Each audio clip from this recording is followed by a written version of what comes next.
जीवित पुत्रिका या जितिया व्रत एक ऐसा पावन पर्व है जो माताओं के अपनी संतानों के प्रति अगाध प्रेम, त्याग और समर्पण को दर्शाता है।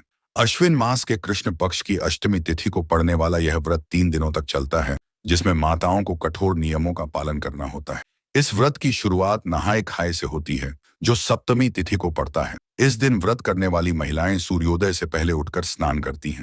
इस स्नान के लिए गंगा जल मिले जल का उपयोग करना या किसी नदी तालाब में स्नान करना अत्यंत शुभ माना जाता है। स्नान के बाद वे स्वच्छ वस्त्र धारण करती हैं और व्रत का संकल्प लेती हैं। इस दिन का भोजन सात्विक और पारंपरिक होता है। इसमें विशेष रूप से मड़ुआ, रागी की रोटी, नोनी का साग और झिंगनी की सब्जी खाई जाती है। माना जाता है कि मड़ुआ की रोटी और नोनी का साग शरीर को अगले दिन के निर्जला व्रत के लिए पर्याप्त ऊर्जा और शक्ति प्रदान करता है। इस दिन लहसुन, प्याज, मांस, मछली जैसे तामसिक भोजन से पूरी तरह परहेज किया जाता है। व्रत के इस पहले चरण का मुख्य उद्देश्य शरीर और मन दोनों को शुद्ध करके आने वाले कठिन निर्जला व्रत के लिए तैयार करना है। व्रत का दूसरा और सबसे महत्वपूर्ण दिन अष्टमी तिथि का होता है।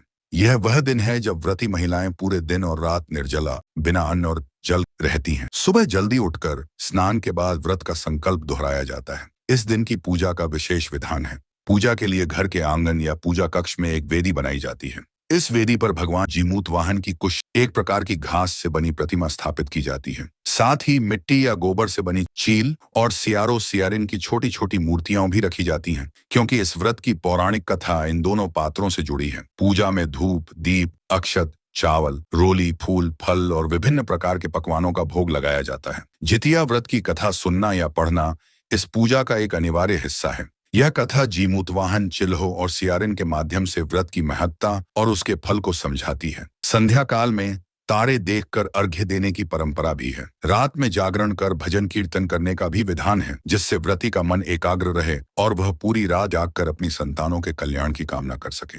व्रत का समापन तीसरे दिन यानी नवमी तिथि को पारण के साथ होता है। पारण का अर्थ है व्रत को तोड़ना। पारण हमेशा सूर्योदय के बाद ही किया जाता है। पारण से पहले महिलाएं एक बार फिर स्नान करती हैं और जीमूतवाहन भगवान को प्रणाम करती हैं। पारण के लिए पारंपरिक रूप से विशेष व्यंजन तैयार किए जाते हैं, जिनमें झोर भात, चावल का झोल, कमीट की सब्जी और लौकी की सब्जी शामिल होती है। पारण का भोजन ग्रहण करने से पहले ही इन व्यंजनों को भगवान को भोग लगाया जाता है। इसके बाद ही व्रती सबसे पहले जल ग्रहण करती हैं और फिर भोजन। कई जगहों पर पारण से पहले कुछ महिलाएं एक विशेष प्रसाद ग्रहण करती हैं, जिसे झुन्नी कहा जाता है। पारण के बाद सामर्थ्य अनुसार किसी गरीब या ब्राह्मण को भोजन कराना और दान दक्षिणा देना शुभ माना जाता है। यह व्रत केवल एक धार्मिक अनुष्ठान नहीं है, बल्कि यह एक मांग और उसकी संतान के बीच के अटूट रिश्ते का प्रतीक है, जो त्याग और समर्पण की भावना को और भी मजबूत करता है।